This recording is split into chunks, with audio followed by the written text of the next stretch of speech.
Jupiter हमारे सौर मंडल का सबसे बड़ा ग्रह है। जुपिटर का मैग्नेटिक फील्ड आश्चर्यजनक रूप से बहुत ही बड़ा है। अगर रात के आसमान में हम जुपिटर के मैग्नेटिक स्फीयर को देख पाते तो ये लगभग हमारे चांद के आकार के बराबर दिखता। यहाँ सवाल ये था कि आखिर उस गैस के गोले का इतना बड़ा मैग्नेटिक फील्ड कैसे हो सकता था। क्या जुपिटर पूरी तरह खोखला नहीं है? इस प्रश्न के जवाब के लिए हमें जुपिटर के अंदर जाना था और इसी मिशन के लिए साल 1989 को भेजा था गैलीलियो स्पेसक्राफ्ट को जुपिटर के पास। तो हेलो गाइस, चलिए शुरू करते हैं आज के इस एपिसोड को। जुपिटर के बादल दिखने में काफी आकर्षक और रंग बिरंगे हैं, परंतु इनके रूप से धोखा मत खाना। ये दिखने में जितने सुंदर हैं, असलियत में उतने ही खतरनाक और जानलेवा हैं। साल 1995 को गैलीलियो स्पेसक्राफ्ट अपने 6 सालों के सफर के बाद जुपिटर के बाहर से ऑर्बिट करने वाला था। इसमें बहुत सारे सेंसर और एंटीनाज लगे थे, जिसके जरिए जुपिटर के मैग्नेटिक फील्ड और इसके ग्रेविटी को करीब से पढ़ना था। 7 दिसंबर 1995 को जुपिटर एटमॉस्फेरिक प्रोब,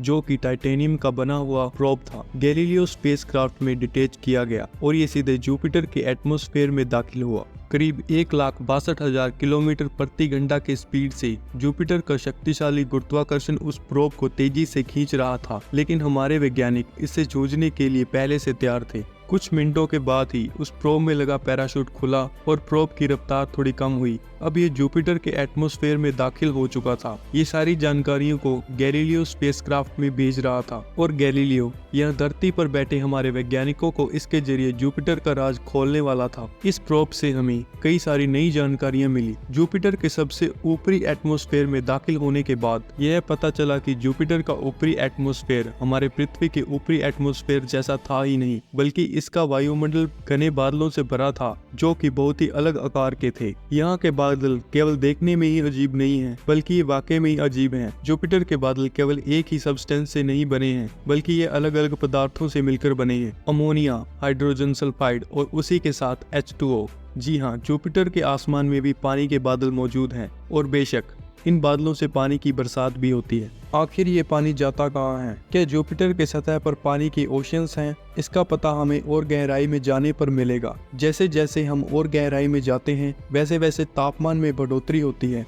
वातावरण का दबाव अब बहुत ही ज्यादा है और टेम्परेचर हमारे सहन शक्ति से कहीं ज्यादा। लेकिन थोड़े गहराई में जाते ही ऊपर बादल खत्म हो जाते हैं और फिर आता है साफ खाली आसमान, जहां लगातार बारिश होती है और ये दृश्य वाकई में काफी अद्भुत है। अगर आप जुपिटर के ऊपरी एटमॉस्फेयर को बाहर से देखोगे तो आपको लगातार चलते हुए तूफानी बादल दिखेंगे। ये ऊपरी बादल अमोनिया से बने हैं, जो जुपिटर के इक्वेटर के समांतर अलग अलग जोनल बैंड्स के रूप में लगातार अल्टरनेट डायरेक्शन में बह रहे हैं। इन तूफानी बादलों को जेट्स कहा जाता है। ये बैंड्स अल्टरनेट कलर के हैं। गहरे रंग के बैंड्स को बेल्ट्स कहा जाता है और हल्के रंग के बैंड्स को जून्स कहते हैं। जुपिटर का ऊपरी एटमॉस्फेयर खत्म होने के बाद नीचे आपको केवल जलवाष्प यानी वाटर वेपर मिलेंगे, जो लगातार ऊपर की ओर जा रहे हैं। परंतु ऐसा क्यों? दरअसल जुपिटर के गहराई में टेम्परेचर और प्रेशर लगातार बढ़ता है। जितनी गहराई उतनी अधिक गर्मी।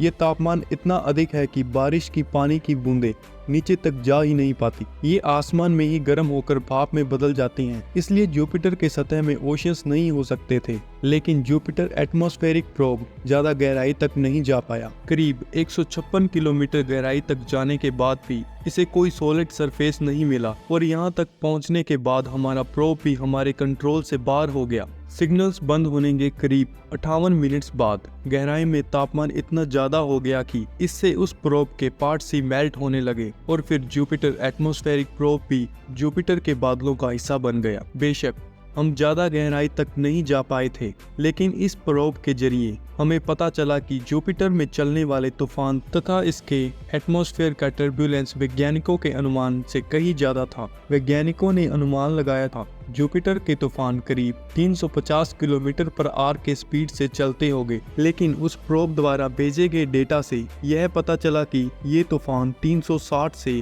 610 किलोमीटर प्रति घंटे के स्पीड से बहते हैं, जो कि वाकई में बहुत ही ज्यादा है। गैलीलियो स्पेसक्राफ्ट द्वारा हम जुपिटर के केवल थोड़े से ही हिस्से को खंगाल सके, परंतु हमें इसमें अभी और भी गहराई में जाना है और इसलिए साल 2011 को लॉन्च किया गया जूनो स्पेसक्राफ्ट को, जिसका मेन मिशन था जुपिटर के composition, gravity field, magnetic field तथा पोलर मैग्नेटिस्फेयर की पढ़ाई करना। 5 जुलाई 2016 को जुनो सक्सेसफुली जुपिटर के ऑर्बिट में दाखिल हुआ और अपने मिशन में लग गया। जुनो के जरिए हमने जुपिटर को काफी करीबी से देखा। जुनो में कोई लैंडर नहीं लगाया था, बल्कि ये जुपिटर के ऑर्बिट में रहकर ही इसकी पढ़ाई कर रहा है।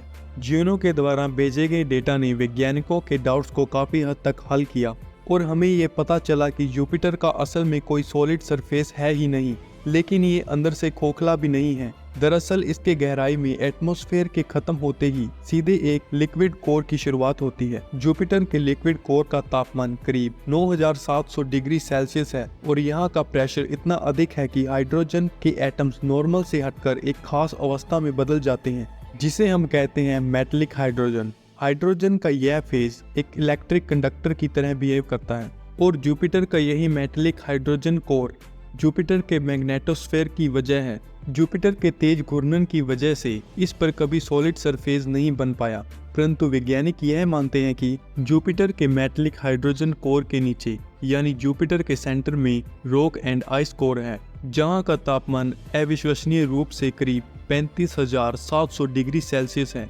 जुपिटर हमारे सौर मंडल का सबसे बड़ा और सबसे अनोखा ग्रह है और एक बड़े भाई की तरह जुपिटर हमेशा से ही हमारी रक्षा करता आ रहा है। तो जुपिटर के सहयोग के लिए एक लाइक करना तो बनता है। तो आज के लिए बस इतना ही। अगर आपने हमारे चैनल को सब्सक्राइब नहीं किया तो सब्सक्राइब करें, बेल आइकन को ऑन करें और वीडियो को लाइक करें।